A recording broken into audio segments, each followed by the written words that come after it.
Welcome, rugby fans, to, of course, another great episode here on the Rugby Rant podcast show.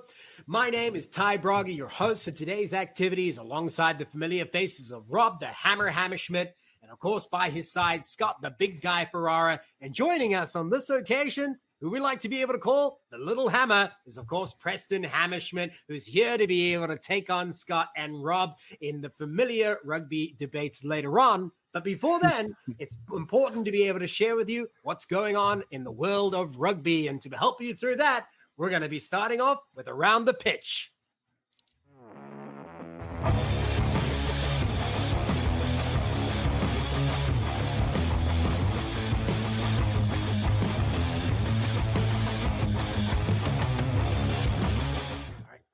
And here we are, gentlemen, again. It is exciting to be able to share what's going on in the world of rugby, whether it be at home in the US or to our neighbors in Canada or farther afield. We have dug out what we think to be some of the best and most interesting things you should pay attention to as a rugby fan. Now, how it works, we're going to go rapid fire around the table here, and each one of us is going to share what we think you should know more about. So we're going to start it off with Preston Hammerschmidt. Tell us what you think is important. The biggest important thing I saw this weekend was 3 huge upsets. And if you're a Super Brew guy, like I definitely am, and you love your statistics, you should know that 94% of people on the Rugby Rant podcast, Super Brew, picked the 3 upsets wrong, which is huge. I mean, that's like 4 or 5 people picking them right, which to me is just them picking them because that's their home team. And I think that's absolutely ridiculous that three upsets were like that, and they were by that big of a margin. I mean, 94% of people picking them is right. Tough. So what you're saying is 94% of people were wrong. Right? Unfortunately, yes. And everybody else can suck it. So if everybody, so that means at 94%, it's fair to assume that even if they were your home team, you still weren't voting for them. Yeah. You know, if you look at the stats alone, but yeah, that's pretty interesting. And it goes to be able to show how great the rugby is right now, that those picks are coming out as surprises, that we're still getting interesting results this far into the season, that it's still quite unpredictable as we make our way closer and closer to this playoff round. So thanks for highlighting that there. And I must say that I when it comes to Super Brew, either I've forgotten to be able to do it, or I just picked really badly, but it's not been going well for me this season. So let's talk about the next one here. And I wanted to be able to highlight that recently, this past weekend, May 20th to the 22nd or 23rd, I think it was. No, sorry, 22nd. USA Club Rugby Championships were held down in Atlanta, Georgia area at the Silverback Stadium. Wonderful facility that we now know is the home for Rugby ATL. So it's great to be able to see this type of competition, this type of rugby being played at, the best facilities available across the US. And I wanted to be able to highlight some of the results, and the ones at the top. Let's start with that. D1 men's. It was competed against Dallas Rugby and Schuylkill. I butchered it, didn't I?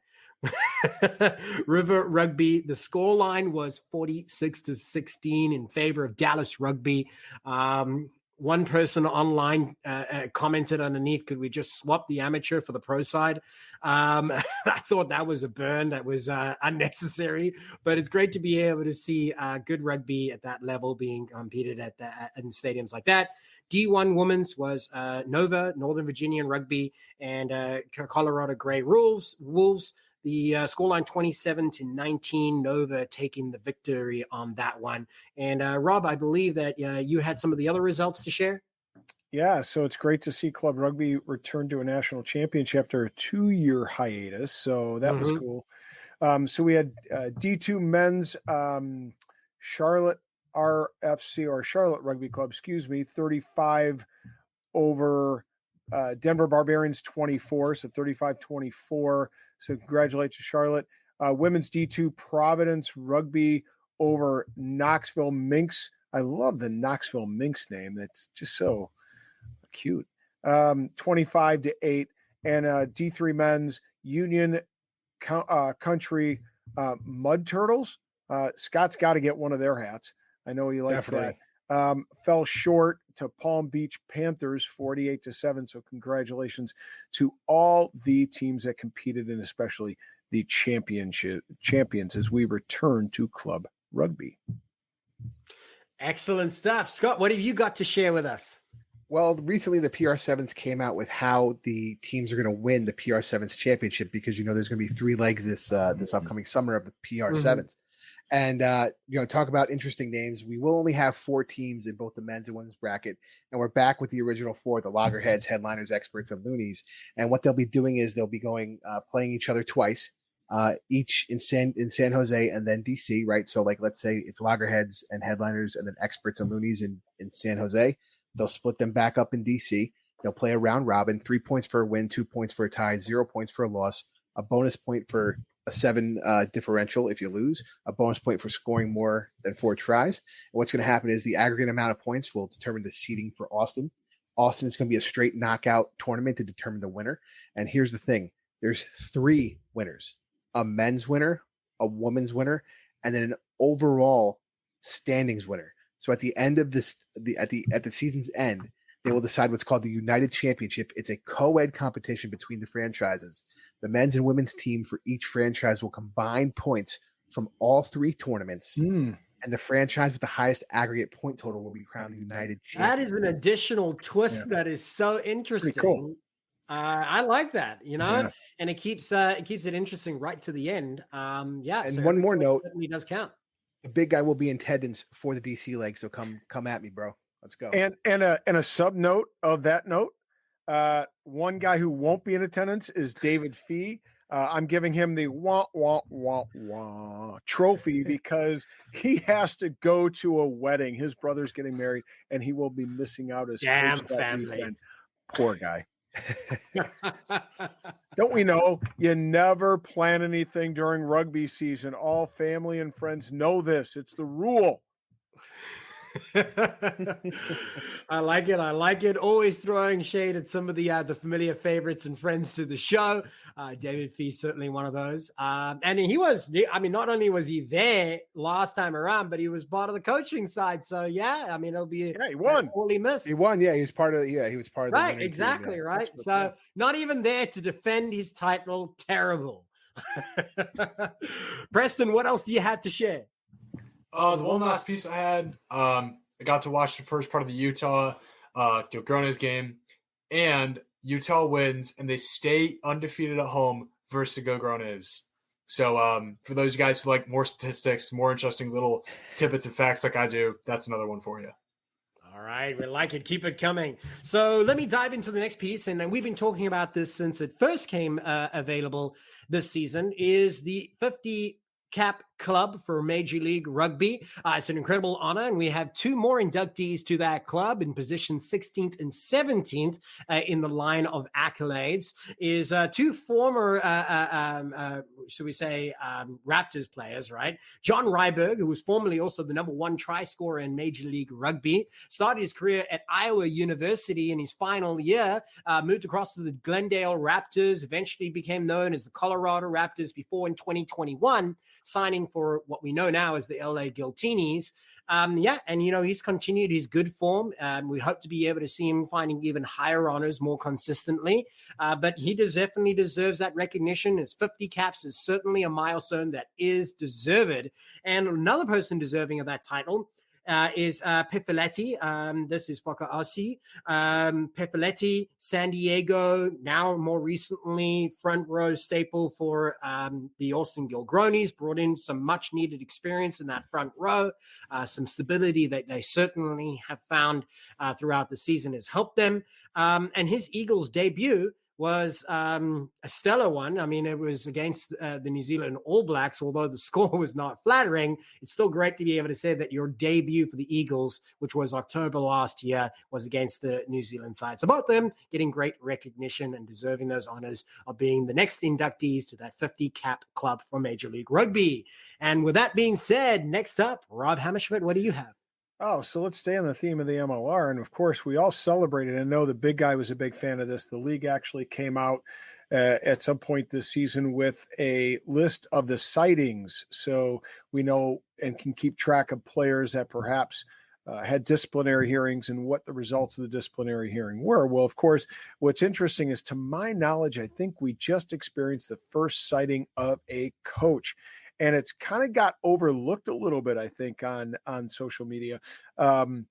LA coach Stephen Hoyles, he's been on the show before when he was an assistant coach for LA. He was suspended last week in week 16 versus the Dallas Jackals. Apparently, he had some not so kind words from the TMO official in that game. He said, "Thank you for bleep sake, sir.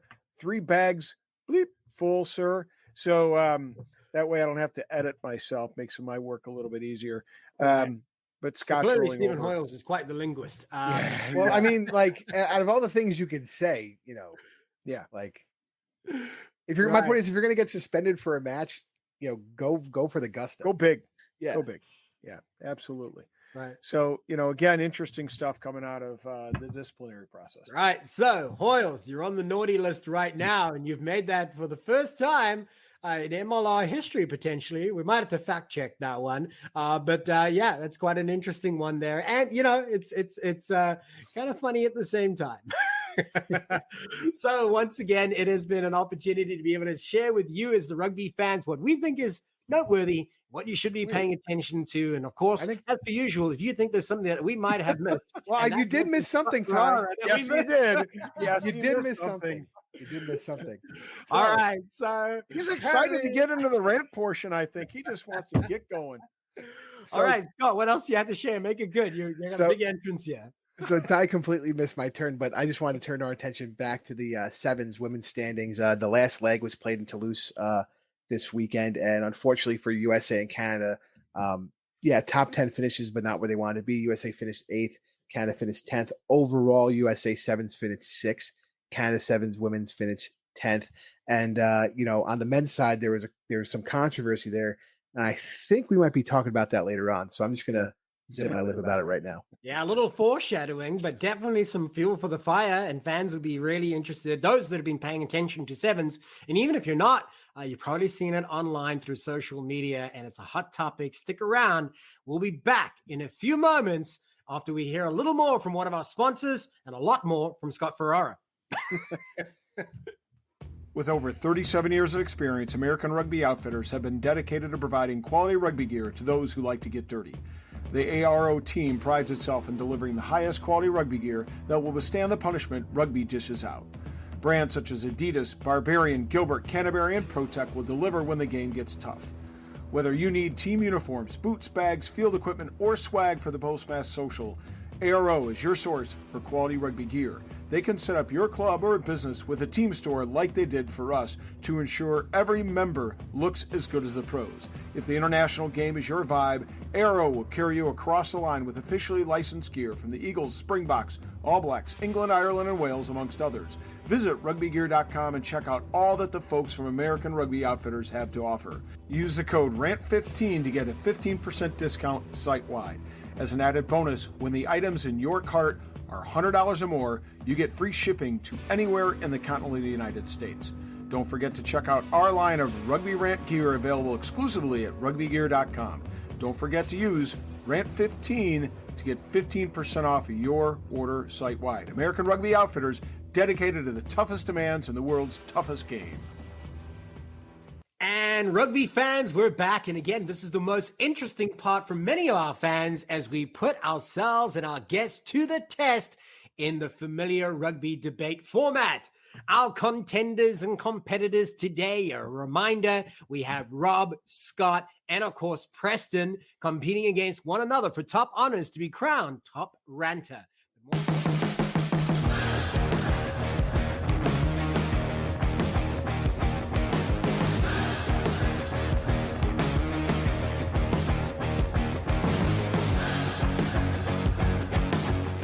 And what are these guys going to be talking about? Well, we, of course, listen to the fans. And what is the hot topic on social media is the controversy that surrounded the recent sevens installment of the HSBC circuit in Toulouse, where it found a really big question in rugby ethics.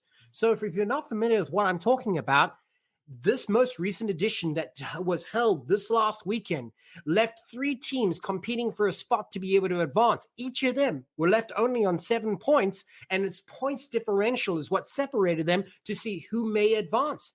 Problem is, with 3 teams, only 2 could advance. And the 2 teams that had that opportunity were competing against one another for that opportunity. But they quickly realized with some what might be smart play or dirty play, depending on where you lie on the side of this debate, and that's what we're here to be able to talk about, they realized that with just the first points on the board, they no longer needed to be able to continue. And so they stopped play for probably more than about 2 minutes and just sat behind the post running the clock out. And that allowed both sides of Argentina and also England to advance and leaving Canada out in the cold. A lot of fans on social media, a lot of great rugby personalities have jumped into this conversation to be able to ask that important question of rugby ethics or sportsmanlike conduct. Is it smart play or dirty play? Is the question we're asking our competitors here, our ranters, and we're going to start it off with Preston Hammerschmidt. Lots to unpack in this one. I want to highlight that Ty said they're competing. This is a competition. This isn't a pity party for Canada, who continually can't find themselves out of pool play, basically. In my opinion, I think it's a little bit of both. It's smart. They use dirty tactics that are frowned upon, but it's not illegal. And you have to do whatever you can, whatever loopholes you find to compete and win. And really, in the sevens format, winning isn't just winning a game, but making sure you make it out of pool play and get into the bracket. So I think it's so tough, like Nigel Owens talked about in a tidbit. I just think that it's all about competition. Like, if there's no rule against it and there's that loophole to run the clock and kill it, take advantage of that loophole. Like, even if you lose in that situation, someone loses, but they're making out of the pool play to then play and try to win the whole tournament. And at the end of the day, that's all it is for me. It's competition over a pity party for a team that just couldn't make it and isn't in it at the end, which is Canada. And on top of that, I do want to add, this happens in sevens all the time, whether it's seconds or now minutes. And you'll see it in 15s too, where a guy will get it passed back to him and he'll just kind of run around the backfield a little bit before he can kick it out and finish a game. This isn't something we're new to seeing. It's just how long that something's occurred that we're new to seeing. And it's going to change laws, but right now, in this moment, it's dirty, but it's a loophole, so it's smart. All right. So it sounds like Preston admires the tactics. But, you bring up an interesting – you bring up an interesting point, though, is that this is not new to how sevens has been played. It's not new to rugby in general, right? Time wasting is a tactic that almost any sport – if they take a knee in football, is that unsportsmanlike conduct? Let the player run out? Well, no, they're using the opportunities available to them. So there are many people that would side with you on that argument, though, that it's not written into the law. So it definitely is something that is allowed, but is it right? That's kind of the ethical debate that many fans are now, exploded in conversation across social media platforms. And we're going to continue that conversation here with Scott Ferrara. Let's get hot, baby. So there's a couple things I want to say about this. So one, I think Preston's right. If there's no rule against it, use it as a tactic. Secondly, I think Preston's right again. Dana White, president of the UFC, is famous for saying, "Finish the fight, don't let it go to the judges." And that's a phrase I always keep in mind in rugby, because, if Canada won another game, it wouldn't have mattered. They would have been in, right? It wouldn't have come down to point differential. So finish the fight beforehand, and you don't have to wait for teams to screw you by waiting 2 minutes. What I do find funny is if anybody watches soccer or football, as they call it, in the UK, I believe the last week of the Premiership, every team, every game, every match is all played at the same time, so that teams don't know what went on while they're on the field, so they have to play to win, instead of saying, well, if we won't go to a 0-0 draw, we'll both benefit from that, right? So and I know that had happened previously, and I forget if it was Premiership or Scottish football, and then that's how they settled it. They said everybody's going to play at the same time. So I wonder, maybe HSBC sevens is going to have to look at multiple field use and playing at the same time now to avoid this, or coming in with some type of rule change if they don't want to see it. The other thing is that we had another kind of controversial ending as far as sore losers. France kind of doesn't make sense to me. Ireland score, they win, they get the ball back. They run out the clock by kicking the ball into touch, and France got mad at them. I was like, that's exactly how every rugby game I watch happens. So I was very confused. And after the dust settled, France shook their hands or whatever. But I just, people again were saying, well, Ireland should be playing but why? Why kick the ball out of bounds and lose possession? Lose possession, end the match at full time, and you win. So it was just funny that both of those things happened. And now I understand that there's different because it's people think it's unseemly to do this type of stuff, but that Argentina and England did. But again, I think we're starting to nitpick a little. If there's not a rule against it and it's not dangerous play, what are you going to do? And to be honest, if HSBC Sevens had a problem with it, the referee should have told him to play the ball twice and then whistled him for not playing the ball. Right. And, you bring up some interesting points. When it comes to the laws, well, that's the rule book. That's what we have to be able to go by. And by the law, rule of the law, they did nothing wrong. But, for viewership quality and, sportsmanlike conduct is what people are citing as, is that the game we really wanted to be able to play? At the end of the day, which do you think that a team or a supporter may enjoy more, a winning team or the team that lost, right? A lot of times people want to be able to be focused on the results, and rugby is more, as professional, becoming more results driven than anything else. So a win is a win, and it might not be the prettiest, but it still stands as a win. So yeah, those are really important points to be able to bring up. Perhaps the law changes may be amended.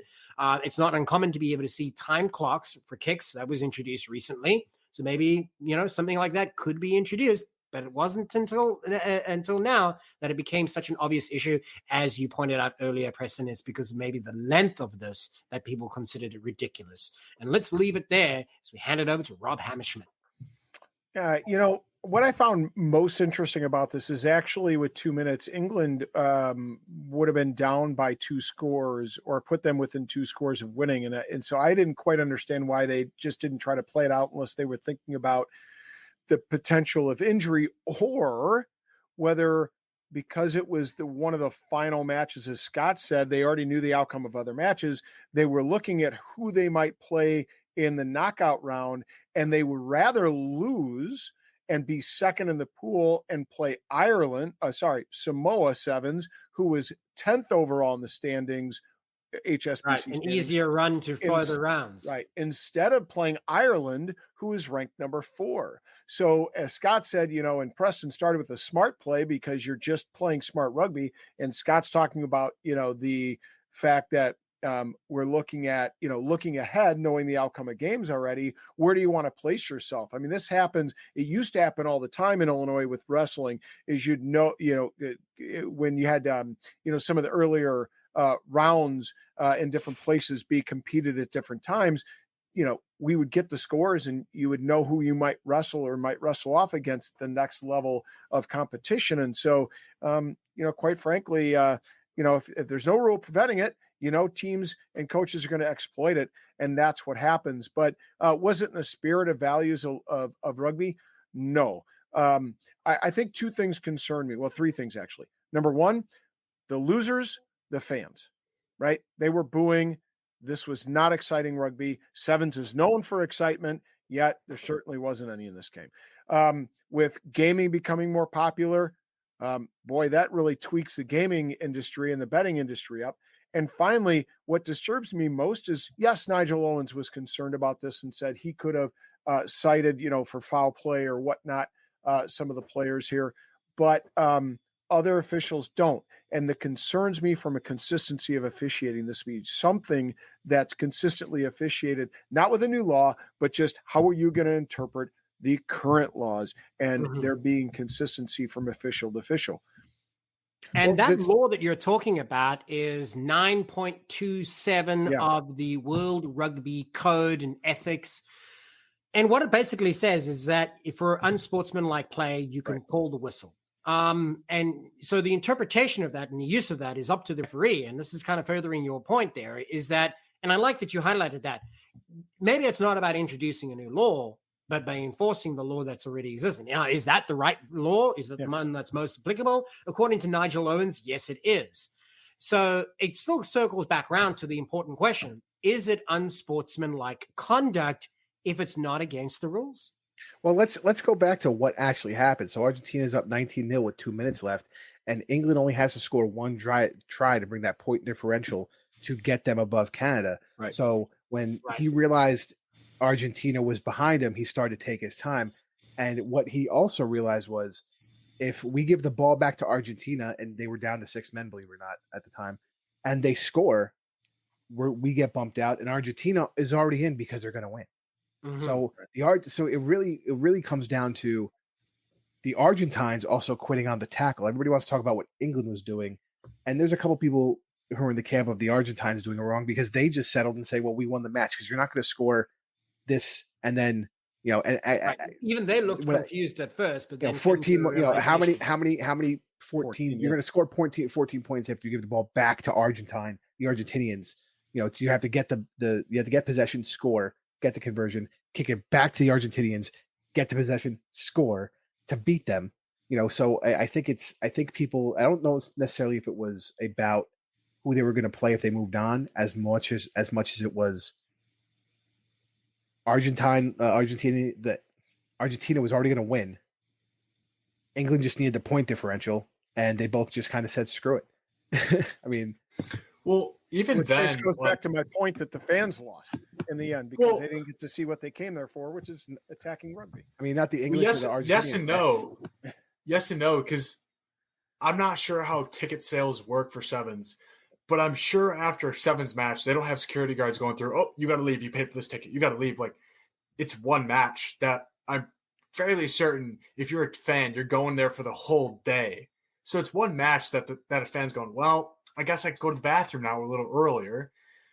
And on top of that, except you heard the clip that they're booing, right? If they're booing, I know they're like. If I'm a fan too, I'm probably booing. But at the end of the day, you're going to see all these other games. Sit there, hey, go ahead and just dance around the ring for a round, and we'll enjoy that. And I'll go take a piss while you guys are at. Well, you got 2 minutes earlier to do that. You'll get back earlier for the next game. Well, that and what about MLR games having the hydration break? That's time that you're not getting to watch rugby. You're just sitting there on your ass. Yeah, but the time isn't moving. Issue.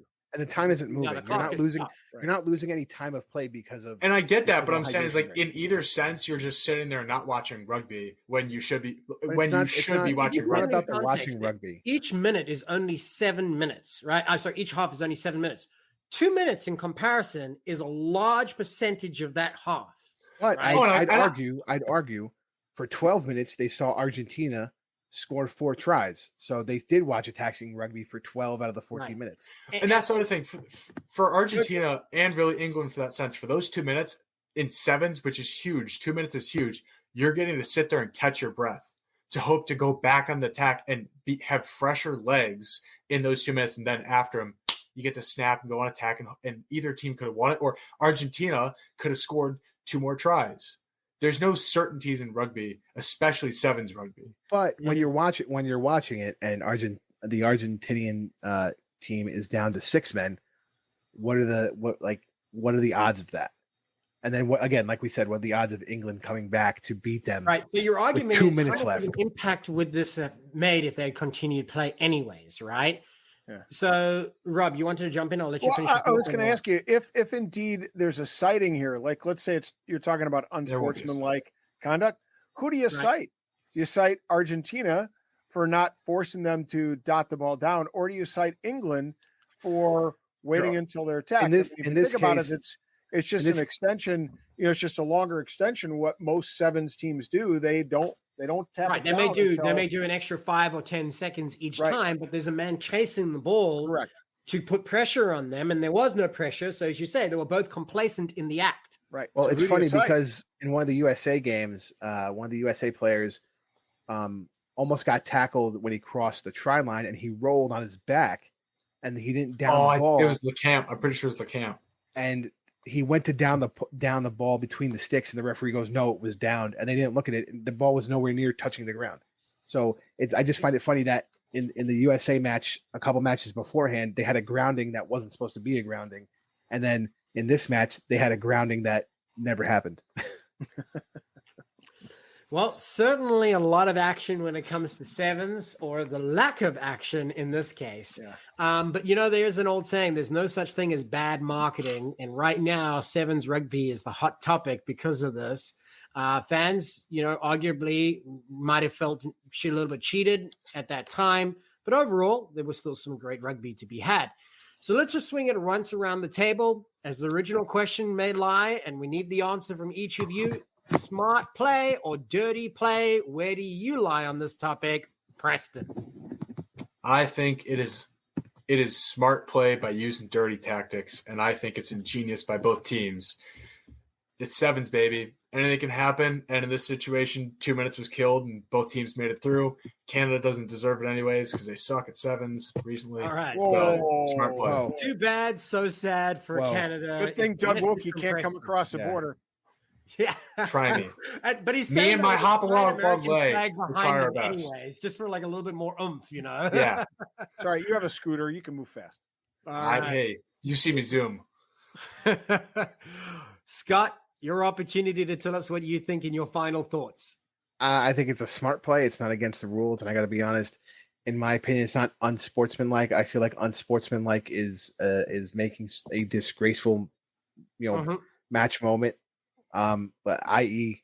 Will Tucker this past weekend for New York. I'm a New York fan. It was a red card. I fought every fan in the stands who said it wasn't a red card, and he's going to get suspended for a selfish action for trying to inflict an injury on somebody.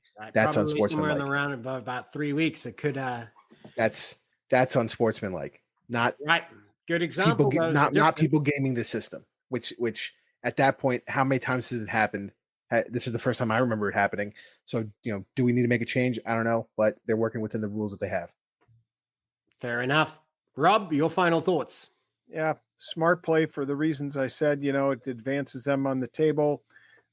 Maybe if they're looking ahead at who they might play, it's a pretty good tactic, and it certainly saves them from potential injury or from even, losing out on the table. But I do want to say, with eyes on rugby as they are, especially in the United States, getting the Rugby World Cup in 2031 and 33, is this the kind of press that we want to have for potential fans that are new to rugby or have yet to see rugby, and now they're looking at this and they're going, what the hell is going on here? Is this how we want to portray our game? That's the question. It's an interesting question, and one we'll have to settle another day. But gentlemen, again, it has been another opportunity to put forth your thoughts here in the Rugby Rant debates. We want to be able to remind you as a viewer at home, you can tell us what you think as well by following us under the handle at Rugby Rant Pod. You can tell us whether you think we're spot on, whether you agree or disagree. We'd love to be able to hear it, whatever version it may be. And of course, you can continue to follow us under the handle at Rugby Rant Pod when choosing to do so. We're going to be back in a few moments to be able to share with you something very special. Has become a familiar favorite to our fans, is the run, pass, or kick interviews, but not before we take a few more moments to share a few words from one of our sponsors. Tighthead Brewing Company is not just Chicago's premier location to watch rugby and enjoy quality ales and lagers. It is also a great place to enjoy local acts performing live music every Thursday and Saturday nights. Additionally, their Wednesday night trivia nights are something not to be missed. Tighthead is located in Mundelein, Illinois, and easily accessible for many Chicagoans, as it is just steps away from the metro. Owner Bruce Durr and the Tighthead staff are dedicated to ensure your microbrew experience is as tight as their beers. Bruce's love for rugby extends beyond the origin of his brewery's name. Tighthead is committed to supporting the rugby community. This includes his support for Lake County RFC and our own Rugby Rant podcast show. Tighthead's tap room is like the familiar rugby clubhouse in which friends and teammates can meet, socialize, and enjoy the wide variety of brews on tap. Regardless of whether your palate enjoys a good IPA or a dark barrel-aged brew, Tighthead can deliver. Hey, Chicago, when you want rugby, Tighthead Brewing Company will satisfy your thirst. Tighthead, it's worth more than a try.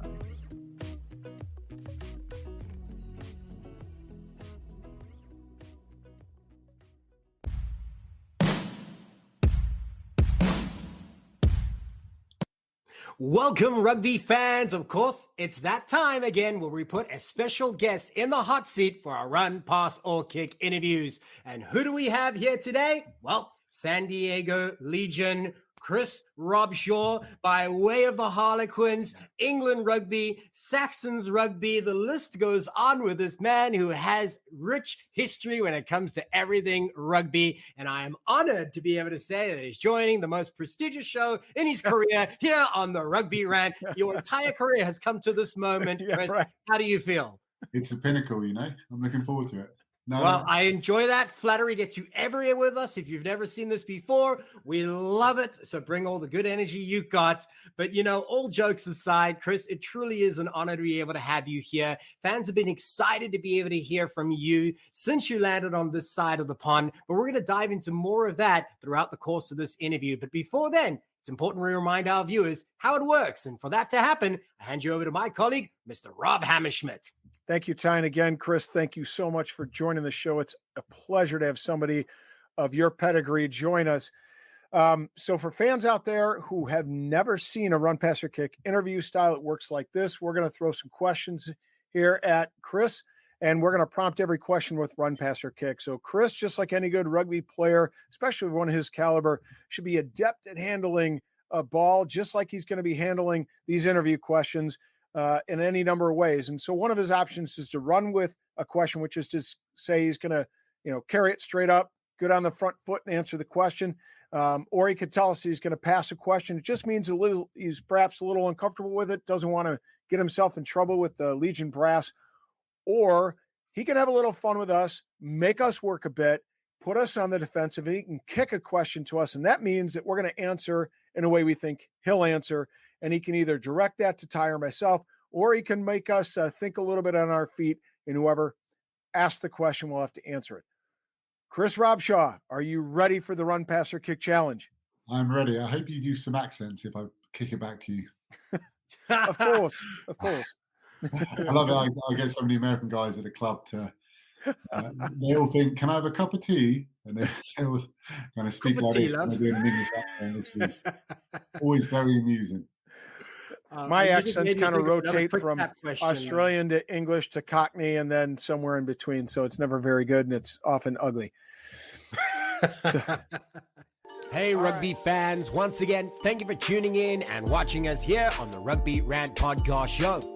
As a friendly reminder, what we do here can certainly not be done week after week without the help of some great partners, one of which deserves a highlight here with Shop MLR, now powered by RugbyNow.com. They are certainly the leaders when it comes to everything Major League Rugby related for you as the fan, so make sure you go and check them out today at ShopMLR.com. And their deliveries may ship the very same day, and you could have your kit ready for the next game day.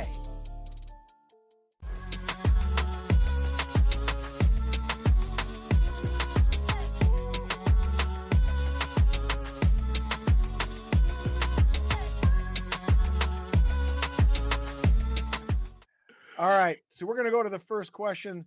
Speaking of ugly, we know that you're good mates with a former teammate, one James Haskell. Of course, he played in the back row with you during the glory days with England. So here's the question, and this was told. I had asked this because our partner was with us, Scott Farrar, made me ask this question. Who's better looking podcaster, me or the Hask? Oh, definitely the Hammer. There we go. Put that in the pipe and smoke it, Haskell. Yeah, me and you could have said pass, mate. I don't know who's got more viewing figures. I don't know if it's you or them. But we'll have to look at the stats for that. But yeah, I think he's doing very well at the moment. He's a DJ as well. He's DJing. But yeah, myself and Haskell not only played together, we actually played against each other when we were about 15, 16 years at school, playing through the school system, playing through the club kind of B teams and under 21 side, and then going on to play all those development sides. Development sides throughout the system. And then obviously going on and playing with each other for England, which is, and with him, I'm sure you've seen some of his podcasts. He's a funny guy. Yeah, he's a good guy to have in camp, and especially when you're away touring away for 2 months. You need characters. You need people like him, Joe Marler, Ellis Gaines, these type of guys who definitely keep you on your toes. Right. Keep the spirits up in the side. That's for sure. Yeah, and you need it because people are away from their families. People have good days, bad days, mental health, all this kind of stuff. And you need people who can lift the mood. And there are some guys whose skill is actually to make people smile. And I actually say there was a guy who's retiring from Queen's this weekend, and he's a fantastic guy, a guy called Joe Gray, who's a very good player, actually gone on and won everything. But it's his ability to make people happy, make people laugh, that gets the best out of people whenever he's playing with them. And it's such a skill, and it's such a unique thing to have. Yeah, absolutely. Right. I mean, you need like many of those people in life in general around you. I imagine Haas took a little bit of the pressure off you when you were captain. You know, some of the attention kind of turned to him because he draws it in like, you know, the sun has the planets in orbit, so to speak. So it allows you to be a little bit more free from that spotlight. Yeah, definitely. And I think we've known him, and I think when people see a captain, they only ever see like one person. And I think leadership and responsibility is so much more than that. And with teams over here in the MLR, to Harlequins, to England, you have kind of an attack leader, a defence leader, a line-out leader, scrum leader, all these kind of things. And then as captain, you're just overviewing things. Of course, you make the final call, and if you feel something isn't quite going right, you might step in. But there's a huge amount of trust in that because, like I said, people like James, people like Dylan, Owen Farrell at the time, Brad Barrett was there. They were all captain in their clubs. So you have a huge amount of wealth of experience. And there's the old saying, you want to do whatever makes the boat go faster. It doesn't matter who the idea comes from. It doesn't matter. As a captain, it's not about pride. It's about kind of winning games. So it doesn't matter if someone else recommends an idea. And it's right. You've always got the greater, goal in mind. Exactly. And it's about getting the result and how do you do that best. And to have a collection of ideas where we'd sit in the rooms actually kind of midweek, and we go through kind of what if scenarios. What if our hooker got sin binned? What if our winger got red carded? How are we going to play? Okay, we're 2 points down, we have a minute to go, all this kind of stuff. What are we doing? So you play a lot of scenarios like that, and it's a lot of learning kind of off the field as much as there is on the field. I love that, and we're going to dive into all of that great stuff throughout this. And I'm going to take the opportunity to dive into the next question here then, Chris. So run, pass, or kick. You have a storied rugby career. This includes monumental Six Nations wins, series against New Zealand, South Africa, Rugby World Cup campaigns, and the list would go on, including as many as, I believe, 66 caps for England. So with all this in mind, this lines up the next question. Run, pass, or kick. Out of all those rugby matches that you can think back to, which one for you stands out the most? Ooh, yeah, good question. Tough one, right? Yeah, good to get it going. Well, I think there's a couple. I think from a club point of view, would be from a Harlequins point of view, sorry, I should say, was winning the Premiership. Mm-hmm. I supported Harlequins my whole career, my whole life. As a kid, I had a shirt to go through the academy, to captain, to win stuff, but to win the big trophy is what it's all about. So I'd say that.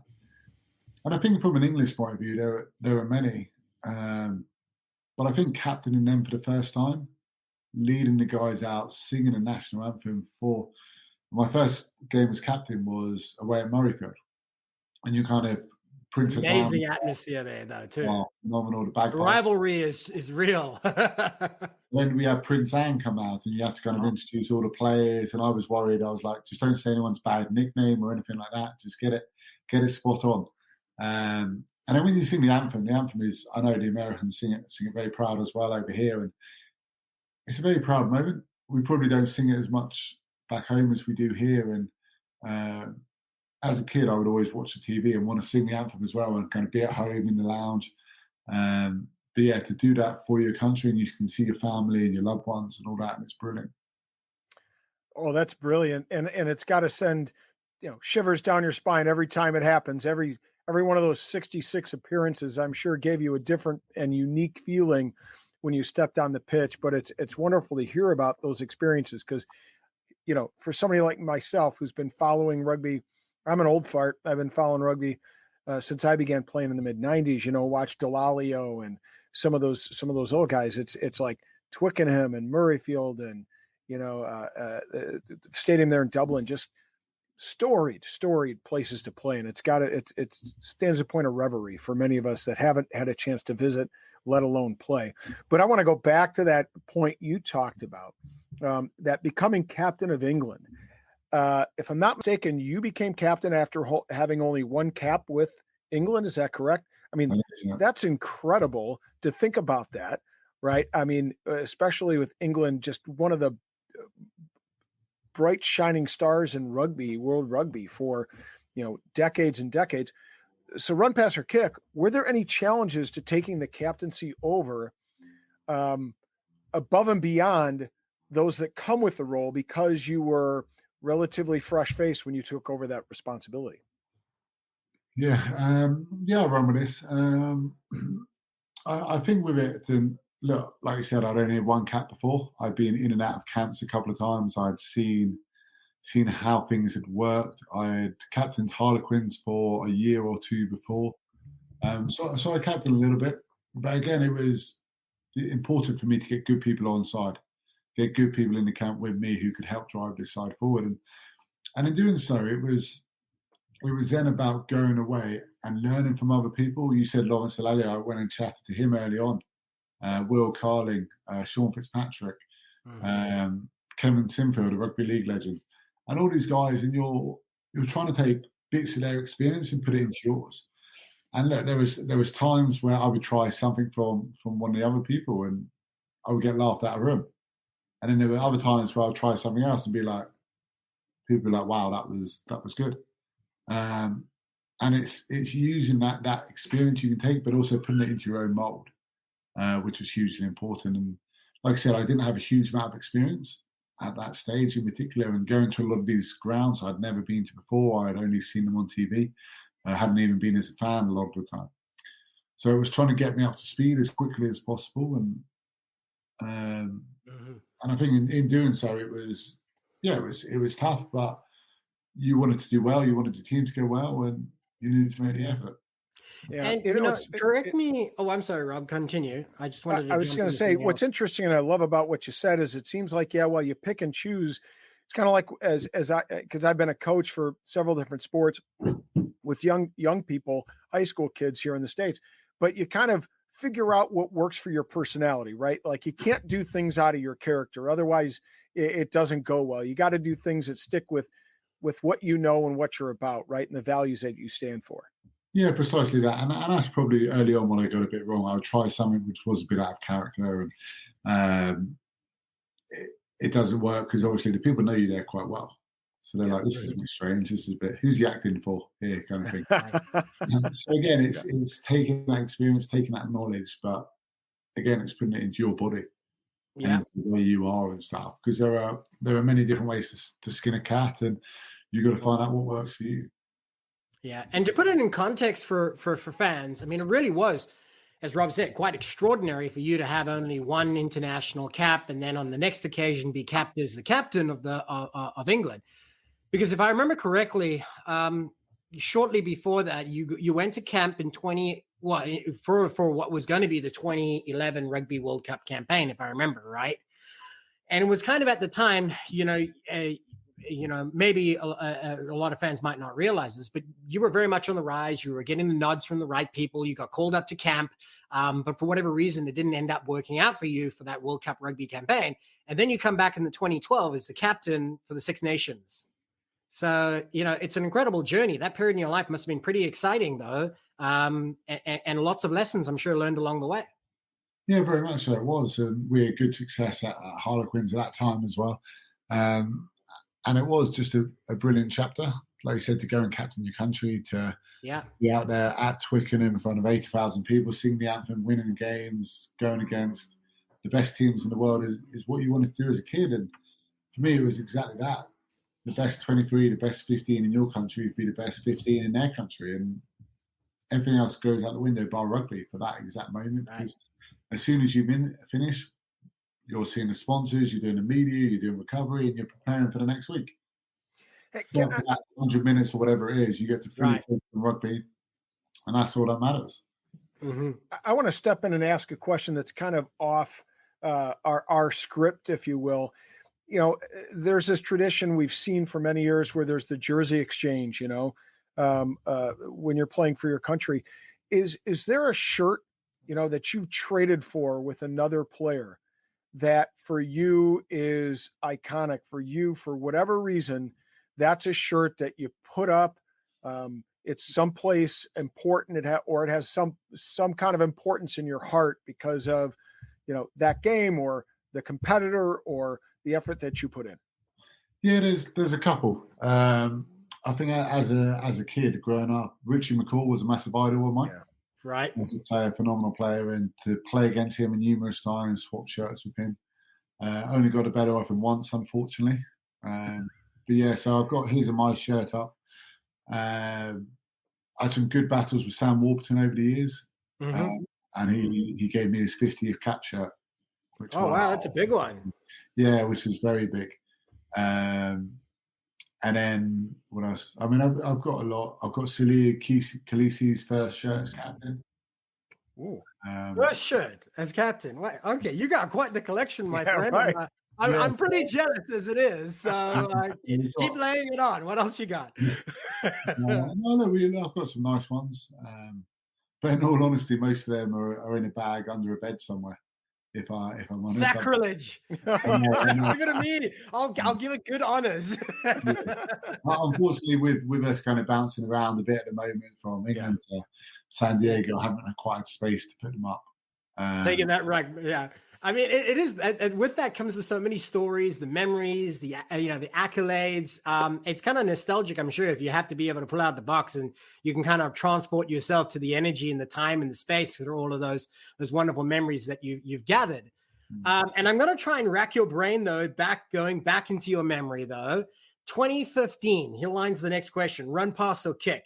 In the 2015 Six Nations contest, opening round, England up against Wales. What was the story behind the standoff in the tunnel that delayed the start by, I think, like 5 minutes? Yeah, it was. I mean, with Wales, there was always a rivalry. For us, it was a big one at the time. They were good and they was competitive. You always got a bit of stick whenever you went over to Wales. And 2 years before, we'd gone there in hopes of a Grand Slam or a championship and got beaten pretty convincingly, unfortunately. So yeah, we went back and we'd heard they wanted to get us out onto the pitch early. They wanted to bait us and turn all the lights off and kind of spit and hiss and whatever else at you. It was right. Just trying to rile you up, you know. Rile you up, and when you're in those type of environments, 10 seconds can feel like 10 minutes. Right. So for us, we just wanted to get a little bit of control back. So we got wind that they wanted to do that. So we're like, we'll take our time going out. We'll just stop. We'll just wait, and we'll just kind of put it on them and say we're not going to their cup. We see them. So it was a power play. Yeah, exactly. The ref didn't really have much of an idea about what was going on, and we probably didn't realise the extent of what was going on. But no, we managed to hold our ground, and yeah, we came away with a win that day, which was great. It's interesting, the gamesmanship that you're talking about. And so, again, kind of going off script here a little bit, I know that, the haka has been a source of a bit of that gamesmanship for a lot of teams, right? And there's a famous Wallabies test where I think Johnny Ills and company decided they were just going to carry on with a bit of, pre-game warm-up, kicking just throwing the ball around between each other, not like backs turned to the haka. Right. And then, of course, Owen Farrell's famous, marching forward with the rest of the English team, confronting the haka. To just recently, a player here in the United States,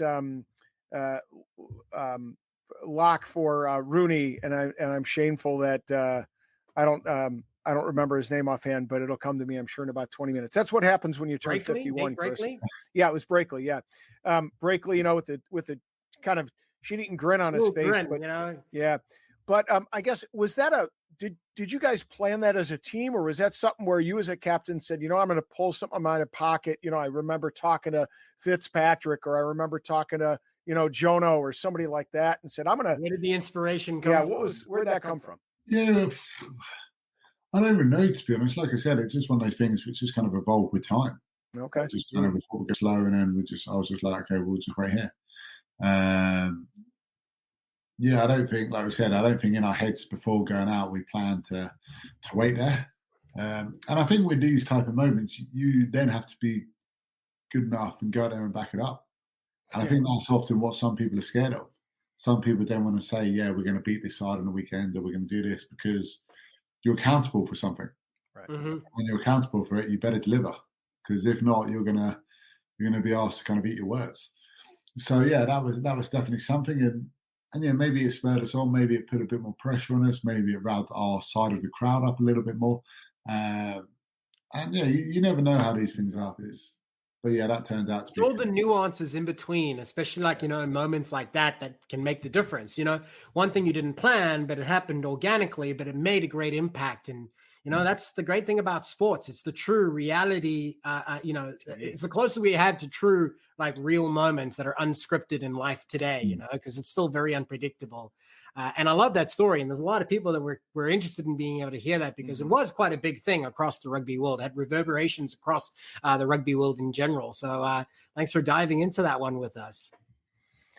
Yeah. So I'm going to pull up the next question here. And this is more probably a little bit on the scripted side of things. You're obviously no stranger to social media. We know that, much of your personal life you put out there for people to see. And I think a lot of fans appreciate that. It makes you more real for fans. I know that, your wife and kids are often a part of your social media campaign. So run, pass, or kick. Have you enjoyed living in the States, given that it's a little bit more low key? People don't necessarily know you when you walk down the street. Is that something you enjoy as a part of your life here in the States? You know what? I've loved my time in the States. I've really enjoyed it. I think from a lifestyle point of view, from getting to see different terrains and territories and cultures, and like we're in New Orleans on the weekend, and we got to go out after the game and see Bourbon Street, which is the famous where Mardi Gras and all that kind of stuff is. And to go to there I won't get that opportunity again. Yeah. To go and witness stuff like that. And for me, that was one of the reasons for coming somewhere new, somewhere different, somewhere English speaking. And yeah, look, definitely there's a lot less pressure than back home playing, for sure. And that's not to devalue the league in any way, but as a product, American rugby is a good product. But like anywhere, it's improvements can be made, and they will be made every year, because even from last year, what I've seen, it's better than it was. And speaking to the guys who were here 5 years ago, it's a hell of a lot better than that. Yeah, oh yeah. And we look back at our premiership in England, and we've been professional, not only professional, but it was going a long time before that as well, Ali. But we've been professional almost 30 years. And we're still kind of working things out. We're still tweaking things. Hey, that's the same for New Zealand, South Africa, everywhere. If you look at, how every league has had to restructure and try to find a way to be better.